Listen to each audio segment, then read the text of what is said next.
Welcome back to another episode of رحلة نجاح podcast, or in English, for those people who don't understand it, رحلة نجاح is an Arabic word or words that means journey of success. So today I have the honor to have a TEDx speaker, mental health advocate, Praveena. She's going to introduce herself, share her story, and want to learn more about what she does in the world of mental health. Because at the end of the day, the success of any person is also governed by mental health and how we are able to overcome resilient and be resilient in the face of challenges. How are you, Praveena? Sorry, it's a big elaborate intro, but I have to do that. So how are you doing? I'm good. I'm good. How are you? Thank you Uh, so much for the opportunity. yeah, it's my pleasure. So before I ask you the big question, tell me where are you calling from, or where are you located right now? I'm from Malaysia. I'm from Uh, Malaysia. Born and brought up here. a lot of Egyptians would love you, would love you that you're in from Malaysia. I've been to Malaysia on my honeymoon, and I mean it's an amazing country, and I had so much enjoyment there. Um, Unfortunately, I wasn't able to go to the towers. That was the only bad thing. It was closed the day I went. But I went to the aquarium. I can't remember the name. You have an amazing aquarium. Okay, so I'm really glad that you are with us today. For you, just some kind of information. Uh, the podcast is, I've been doing the podcast for a long time. I just rebranded it. This is the second episode of the new brand. Um, and um, and of course, I'm gonna try and, you know, put it in terms of the success you're going to talk about. But before I explain why I did that, I want to hear from you, your story. Um, Struggles, maybe, because we all struggle in kind of a shape or form. The challenges that you met to become such a amazing TEDx speaker and amazing mental health advocate. So please tell me your story. Right. Thank you. So, talking about struggles, Yeah. I believe everybody has their own share of struggles. Mm, But what I'm about to share, I do hope that it might give some sort of an insight to people out there. Not mm, that I'm a great navigator of life. I wouldn't call myself that, but certain anecdotes that I've learned throughout the way, and I'm pleased to share with the listeners out there. mhm. So my name is Praveena. I'm from Malaysia. I'm currently an academician in an institution here. Okay. And my journey, so-called my life story, why is it something that needs to be talked about? As we all know that one story is actually the biggest motivation. What is the best story that one can tell? It's our own personal story. Mm, Mine started at the age of 7 to 8 years old, somewhere around there. I'm not quite sure. Somewhere within that range, 7 to 8 years old. I was this little girl in a traditionally brought up family. I would mhm, call ourselves a little traditional, a little conservative, mhm. and a little culturally inclined as well, to a Okay. certain extent. So we Okay. are from the Asian continent. Mhm, So we believe there are certain standards on how to bring up a child, whereby, mhm, there's a way to bring them up, and it's more on a authoritative parenthood style. mhm, When I was at this tender age, there was an incident that that was life changing at mhm, that time. mhm. This two, there were two ladies who came in, horoscope readers. So I'm Okay. an Indian by my name. I think you can guess that, Praveena. I'm a Malaysian Indian, by the way. Okay. So horoscope and astrology and numerology is something that's ingrained in our so-called beliefs. Mm-hmm. And my mom was a saint believer as well. Mm-hmm. So when these ladies came in, we cannot mistake the professionals with these people. You know, sometimes scams are everywhere. So we have this kind of people coming in claiming that they can read our future, so-called, in inverted commas, reading our future and stuff. And my mom is a fan of this kind of people. So Mm-hmm. she allowed them in. And this lady targeted me at that young age. She targeted me. She said, "Okay, show me your hand. Let me read your future." And she told my mom that this girl is an adopted child, and Mm-hmm. she's going to be the downfall of your family. She's going to bring a lot of bad luck. Mm-hmm. And I looked at my mom for some help. Mm-hmm. I was considered quite intelligent at that time. I would consider myself a well-read little girl. I used to be with a lot of books those Mm-hmm. days, yeah. Yeah. And I understood the magnitude of her statement. And I looked at my mom, and my mom said, "We didn't know that you were such a sweet child, or else we wouldn't have taken you in." Mm-hmm. So that was what she said, and it was very hurting. I did not know how to react. But Mm-hmm. at that time, there was this burning desire that I do not want to be that child who brings this bad luck. It Mm-hmm. somehow rather psychologically affected me that I started becoming defensive internally. Mm-hmm. So what I told myself is that I will not be that bad luck. I will want to prove myself. Mm-hmm. And saying that, I started to excel well in my studies, my academic line. I was the star student in school. Every time there was this competition, anything, I made sure that I entered this academic competition and showed myself out there, and it was all done in a very how do we say, rushed manner, competitive manner. Okay. It's not coming from the place of peace Love. or calm. Mm-hmm. Yeah, because there's always this fighting urge, like the fight of flight Mm-hmm. kind of a situation, that if Yes. I enter, I have to win. If I Mm-hmm. don't win, I will be the bad child. I will be the bearer of the bad luck. Mm-hmm. And Mm-hmm. fair enough, parents were happy with me. Mother was especially happy, and Mm-hmm. this continued for quite a number of years. And so let's fast forward the story. I am at the tender age, a marriageable age, they call it. I've already overstayed in Mm-hmm. in our in our Asian terms. I was already 29 at that time, and I was doing my doctorate studies. Okay. So even before that, let's just rewind back and stop at the age of 11 or 12. One day, a realization came in that everything in my house was being bought by my dad. My dad Mm-hmm. is a sole breadwinner. That time, a realization, a thought struck me that after this, everything in this house, I will, I will get it for them. I will get it for my family. Mm-hmm. The mentality has changed from me to be the best child ever Mm-hmm. to to not wanting to be pinpointed for something that I'm useless of. So I Mm-hmm. don't like that term, being a useless child, being a hopeless child, Mm-hmm. which in fact I was being bombarded with. So a Mm-hmm. slight mistake that happens, I Mm-hmm. will be labeled as such by Mm-hmm. my mother and dad sometimes. So Mm-hmm. I avoided that. Mm-hmm. And it's quite a struggle in that sense, Mm-hmm. because at that time I did not understand a small opportunity to find a mistake, I will be tainted as such. Mm-hmm. And I did not like that, so Mm-hmm. I will be on my edge, on my toes, you see, to avoid such a label. And I will, strive and work hard and do things. In that process, I became very independent. Mm-hmm. I became a very independent child. I was not a difficult child per se. Mm-hmm. I was the one that's the most reliable one in the family. I am adopted, by the way. Mm-hmm. The lady was right. The horoscope, the astrologer was right. I was adopted. So same goes to my brother. So both of us are adopted. So Okay. okay, so that thought came in when I was 11 years old. I decided that, I must be earning for this family. I must be the one buying stuff and, you know Mm-hmm. doing Mm-hmm. all this.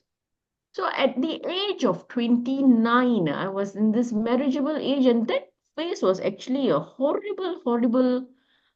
time frame for me. mm, There are a few things that fell mm, in that particular phase. mm, One is my dad was too old to work, so his contract was not renewed. mm, My brother was still studying.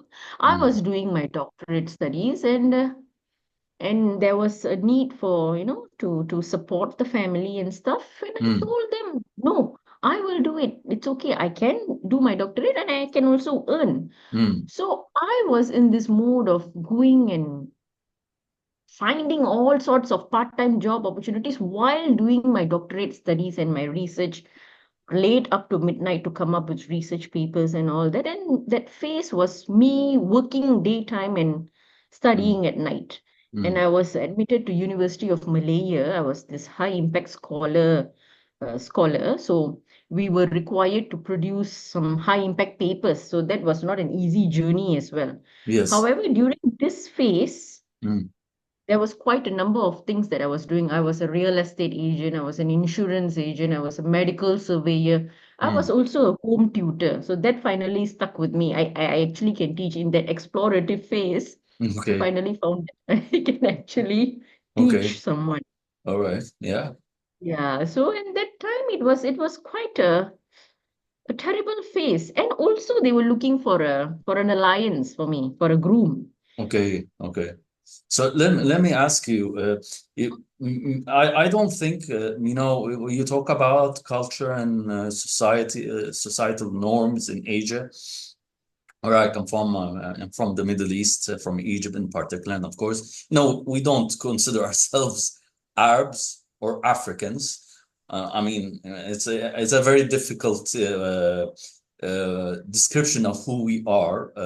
We're not really Arabs, and we're not really Africans, especially those who are like me, living in Cairo, which is a little bit up north, and maybe there are people who are fair skinned, and there are people who are dark skinned towards the south of Egypt.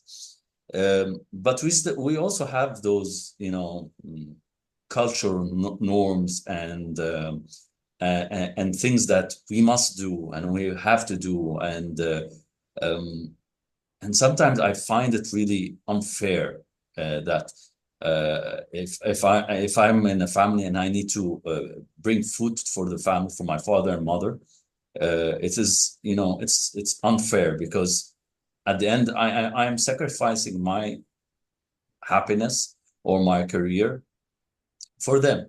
Yes, I know this is required by me and by my religion, but sometimes feels that it's a big burden that I cannot hold on to, and I think we're very similar in terms of societal norms, because again you talked about authoritarian Parenting, yeah. parenting. Yes, this is almost exactly like I mean, my father is like that, my mother is like that.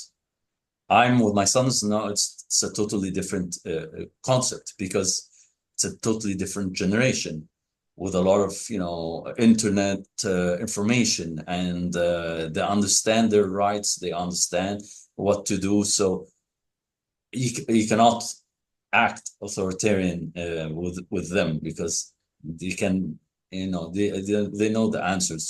So they're much smarter than when we grew up. But that doesn't mean that I mean, less respect. So what I'm asking is, uh, uh, you did this out of love, or did you do this out of the need to prove that you are the perfect child? Okay. A very good question. Mm, So you're right. Maybe culture-wise, we are quite similar in that sense. This authoritative parenting. yeah. When you ask me whether I did it out of love Mm-hmm. or to prove myself as a good child, I would say it's the second option, to Mm-hmm. prove myself.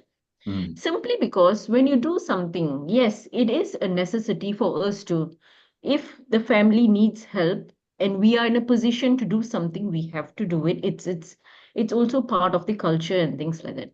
Mm, And but the place where we come from, when we perform this task, when we do something for them, it must come from a place of peace and love and wanting to do it wholeheartedly. mm, If there, if you don't feel that way, that means there is something wrong. mm, Even to say that authoritative parenting only is the cause here, it's not true. mm, Because in my case, I've always been taunted. If I don't do it, I get labeled. mm, So that is not a part of authoritative parenting. mm, Authoritative parenting also comes out of love. mm, Why they are authoritative is because they want to show the right path to the kid. Sometimes, yes, controlling and assertive is one thing, but mm. taunting and humiliation does not fall in this category. Yes, So in yes, my case, it's been taunted. You yes. don't do this.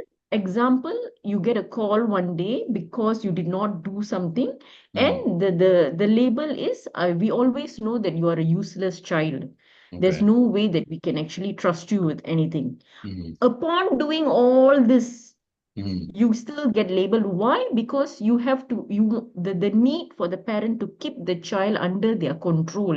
mm, The moment the child goes out of control, the child starts to think for themselves, it's a threat to the parent. mm, That's why my mental health studies is mm. focused on narcissistic parenting. Okay, So okay. I love to, coach people who Mm, have experienced narcissistic abuse. This mm, narcissism term came to me, I discovered this term at the age of 30 after my marriage, when I mm, started reading, because there's always this emptiness. mm, Your question is actually spot on when you ask me why did I do all these things? mm, Proving myself mm. to, to my parents has been very exhausting.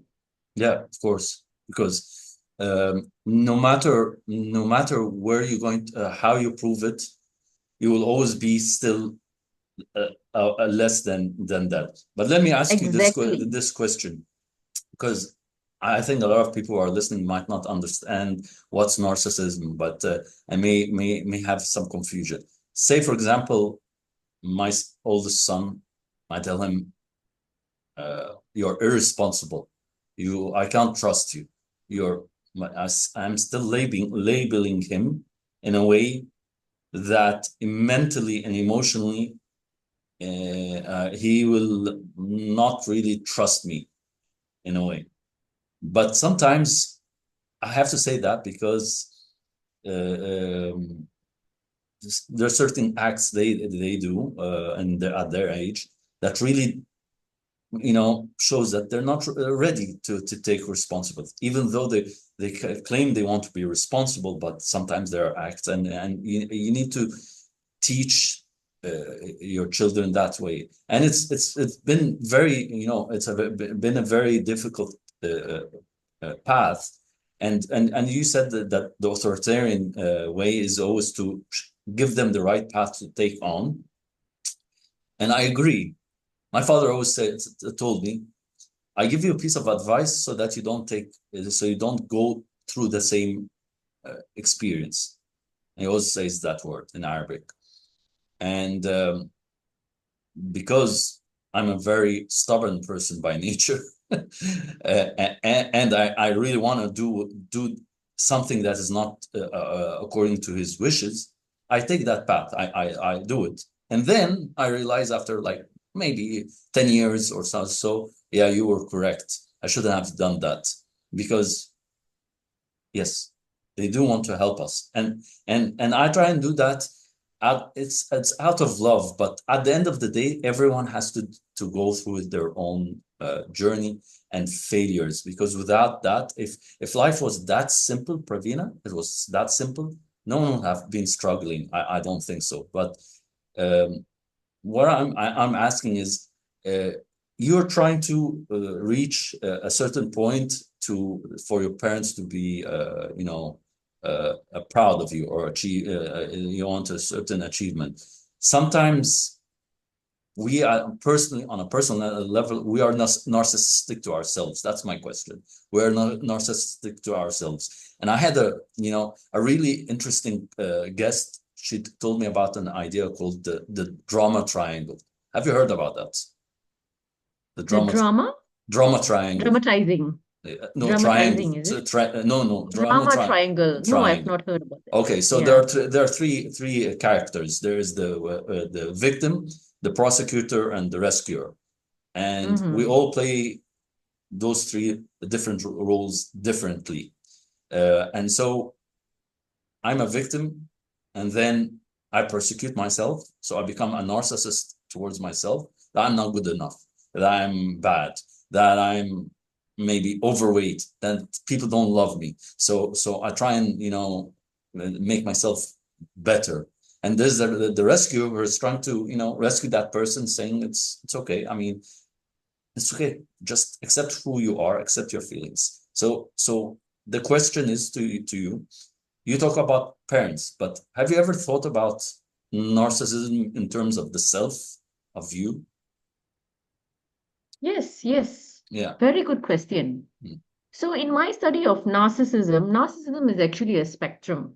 Mm-hmm. Everybody is a narcissist to a certain extent. Okay. Narcissistic behaviors is defined as being overly giving importance to yourself too much. It's Mm. it's a it's a it's a behavioral disorder where one gives themselves too much of an importance.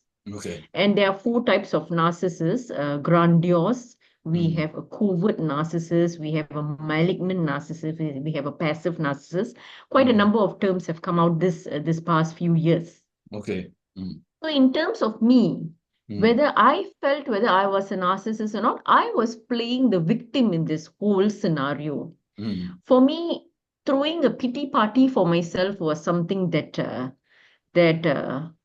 I used to do very Mm. often those Mm. days. Mm. And if you ask me whether I had narcissistic traits throughout this journey, yes, I Mm. was probably the one playing the victim all the time, trying to, put myself in a very pitiful situation. But Mm. I did not display it to my parents. For me, the thing that I am telling myself that I have to be the great child, I have to be the greatest daughter in the world kind of a thing, Mm. is for me to also play that role, to keep up with that standards. Mm. Mm. However, a true narcissist will not be able to identify that within themselves. A Mm. true narcissist truly believes that whatever that they say or do is true, Mm. is Mm. the truth, is the ultimate reality. It is Okay. very hard to knock sense to a narcissist. But at one point of a time, I realized that I was doing this thing. So that was the time I realized that I should not fall into the narcissistic trap, into the victim trap. But I should not find. don't you think in sometimes when you push yourself um, towards achieving a better goal, towards achieving your dream, isn't that like self-motivation? Because it's really for me, it's a bit confusing. I can be self-motivating, push myself. Yeah, I can do better. I'm much smarter. All that kind of self-talk to push myself. But there's a really thin line between self-motivating and being a narcissist, right? Yeah, I mean, you can easily go overboard. I'm just trying to understand because I think we do it with good intentions, but we don't realize that we're doing it, and it's creating more harm to ourselves than Sure. possible. You It's a very agree? good point. Yeah. I believe that so in this case, there is actually a thin boundary between self-motivation and trying to prove yourself. Mm. The idea is to go back to the root, to the fundamental. What Mm. are you trying to prove? For who are you trying to prove? There's something called extrinsic factor and intrinsic factor. Mm. If you're doing it for your own purpose, for your own satisfaction, for your own career growth, for your own personal development, that is self motivation. Mm. But if you're doing it for extrinsic factors to to be better than the person next to you, to Mm. prove yourself to others, which was what I was doing, to Mm. prove to not be taunted, to Mm. be viewed as a persona, as a as an expert in the society. You are not doing it for your own self-satisfaction. Then mm, that is definitely not self-motivated. You are mm, motivated by an external factor, and mm, this is not sustainable. At one point of a time, mm. you keep on doing things and you don't get validated, you don't get that validation. That's when you fall into depression, and sometimes you just give up entirely. So that But is but the but I think the problem is clear in the corporate world. I don't know. Do you work with corporate personnel? I mean, yes, you I go do. into a corporate with a very toxic culture and toxic environment where there is competition between people, but Hmm. not healthy competition. I believe in competition. Competing with one another, it brings out the best, but in a healthy and respectable manner. But what you're saying is, I have to prove myself. So if I say I'm your manager and I demote you, or I promote someone else who's less of an expert, you will try and prove to me that you're better than him by, I don't know, working harder, working longer. Uh, this is the question I'm trying to, wrap my head around. So you can clarify if I'm correct in my analysis, but this is what I see a lot. So I am also in the corporate, and yes, I've seen people who have experienced this. Mm, And my personal take on this is I do not attempt to prove myself to the boss mhm, because I know I'm good enough. mhm, So I'll just be good at my job. mm, And if the promotion did not come to me and went to someone else because of some sort of a recommendation or something else, or they don't find me good enough for the position, first I will have to analyze why I did not get the promotion. mhm, If it was because that other person has more influence, mhm, then I will start executing my plan B, mhm, which I've also done it previously. mhm, So it is not a matter of proving myself to a boss who mhm, I feel is not a good evaluator. If I've shown all my mhm, evidence that this mhm, is what I've done, also we cannot be too overconfident. We must analyze whether we have done or we have proven or we have achieved our KPI. We have to have that mhm, evidence to see whether we have mhm, done it accordingly or not. And if mhm, not, mhm, then we will have to improve ourselves. But if we have done everything and still there is some sort of a competition there, I mhm, will definitely opt to move from that place mhm, because it's not giving me that inner peace. And mhm. I know I'm good. Mhm. So to But uh, answer your but question, but the voice of narcissism wouldn't overshadow you and say, no, you haven't proven yourself enough, or no, you have to prove better, that you're better than the boss. Maybe, I don't no. know. No. The only person that I wanted to prove myself to is to my parents. Mm, And when that died off, mm, everything else died off. The only person that I would like to satisfy myself right now, which I'm still doing, and mm, I will continue to do so, is myself. mm, If I am happy, if I am contented, the mm, dependents around me, if they are happy, it's not a mm, forced situation. I'm not in a forced state right now. mm, When you have cultivated this inner sense of peace and calmness and abundance, you mm, will only want to keep yourself happy. And when you radiate, people around you will be able to feel that energy. I do not give the impression for someone to take advantage of me or to put me mm, down or simply because I am confident with my ability and myself. When I speak precisely. I mm, talk, I think before I talk. I take reflective pauses. Those are, mm, active communication skills. I mm, have upgraded myself to that level so that mm, I will not be taken lightly when I voice out my opinion. mm, So what I have done is to build my self-confidence, and this is what we call as healthy narcissism. I'm mm. not the victim anymore. I Okay. empower my own life. Okay, so this is the first time I hear, because I always thought that narcissism is a negative attribute or a negative way. I never heard that there's healthy narcissism. So that's very interesting for me to hear from you.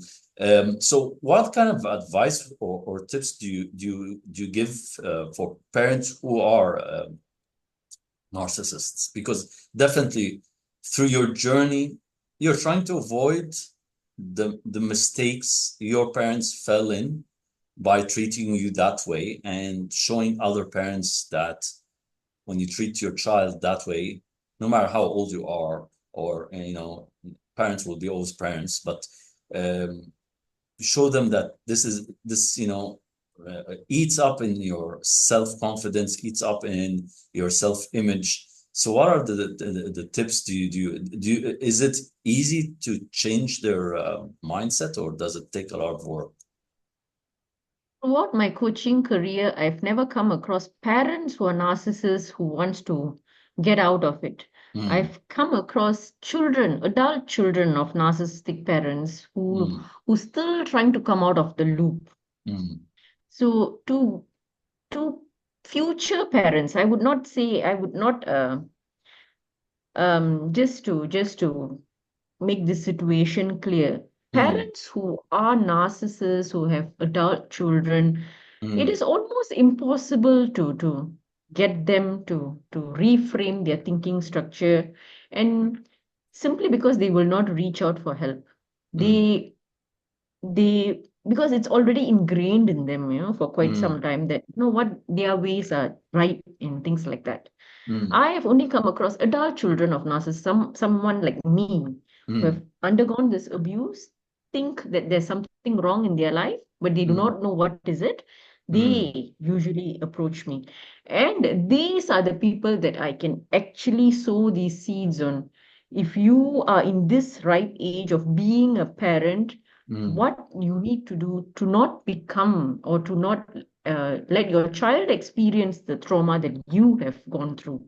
mm, mm, So this is my advice to those who are approaching me in that sense is to let go, to be mm, free.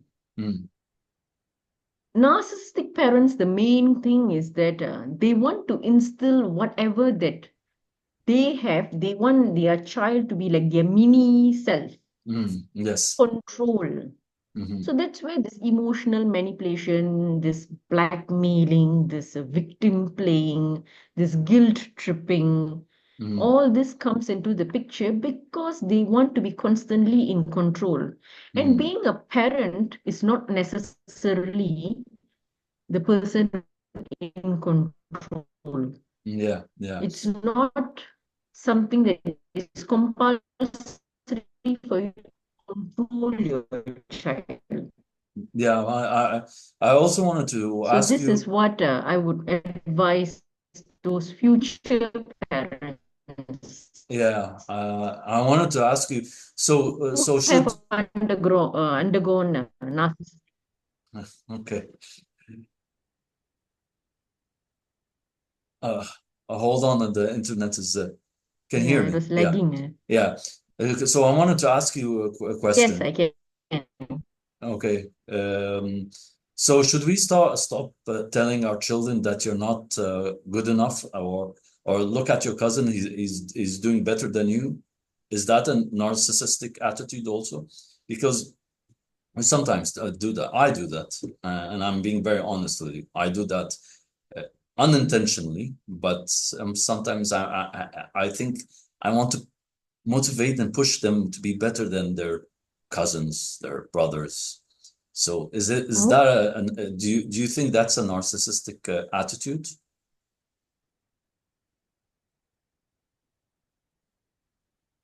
The motivation behind it is important. How you put it across is important, Mm, especially for kids these days. mm, Anything that we say can be assumed as an abuse, yes. and it's a different manner on how we address kids these days. So the motivation behind it is important.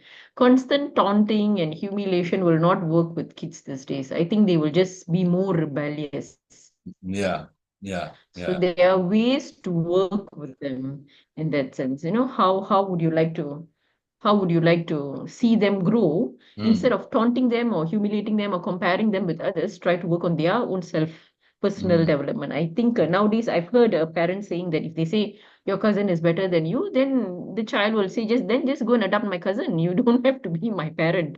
Yes, That yes. kind of answer sometimes Yeah, we. yeah, yeah. That's the answer. Exactly. That's the answer that they can give. Or they say, well, I'm not my cousin. So, I mean, I agree, of course, we shouldn't compare. I mean, if we grown-ups and adults shouldn't compare others to ourselves, because everyone has a different, story. Everyone has a different challenge. We shouldn't ask our children and the kids these days to compare themselves to others. Everyone's unique. So this is the whole point. I'm just really, interested in the idea of uh, not being a narcissistic, because sometimes we tend to unintentionally, and it's good that you know, you came on the podcast. You opened a light bolt in me so that I can understand more of how to approach my children. Yeah.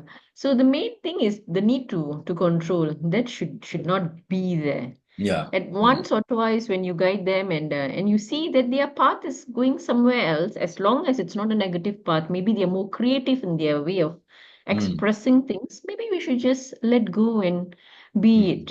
Yes. And yeah, Yes. correct. So I always like to ask this question. What's one word or one sentence that best describes you as a person? Resilient. Okay, that's great. So we're two resilient people talking to each other. So that's Nice. amazing. And what's your dream? The personal, the professional, or is it one dream, personal and professional? So what's your dream? What do you hope for? That's a good question. Stopped dreaming quite some time ago. I'm very contented with my current life, current situation. Okay. I wish to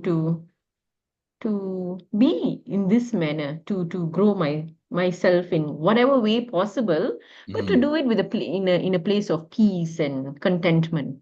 Okay. Okay, that's fair enough. I mean, it's just I'd like to see where you want to go after this, because every one of us has a dream, or is going after a certain idea. Some people are dreaming and they don't do anything. So that's a different Yeah, correct. a different perspective. Praveena, Mm-hmm. thank you for being with us today. I mean, I really enjoyed our talk. I learned a lot about narcissism, and I think I'm going to read more about it the coming few days, because I myself I'm a a bookworm. I read a lot, so this is why it's interesting for me to understand more in terms of this behavior, and see how people react, and how I can see how people talk here in Egypt, because I think we have a lot of parents who are like that, and that is because of the society norms, like I told you. I mean, this is centuries and centuries of your father knows best, your mother knows best.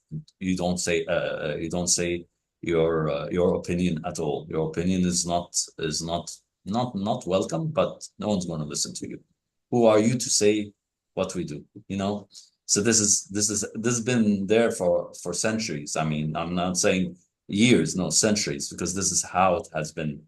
uh, it's only been lately, since the rise of the internet and social media, and all the information that is available for young kids today, and teenagers, that the role of being a narcissistic parent with an authoritarian background has, somehow uh, a bit less. It's not too obvious. Yeah. That's my take. I mean, that's how I see it. Thank you. Thank you so much, Mo. Thank you for being with us. I mean, I'm really glad we were able to do this interview. I know we've been at each other, running after each other because of the time difference between Egypt and Malaysia. But I really Mm. I enjoyed our time, and I wish you all success and happiness, and of course love from myself to you, to everyone in Malaysia. It's been such an honor to have you with us on the show. Thank you so much for the opportunity. Thank you so much, Mo. Thank you. Thank you everyone for listening to in this week's رحلة نجاح podcast. Inshallah, next week we'll have a new guest with a different story of success, or a journey of success, better than a story of success. So be with us and keep listening to our episodes.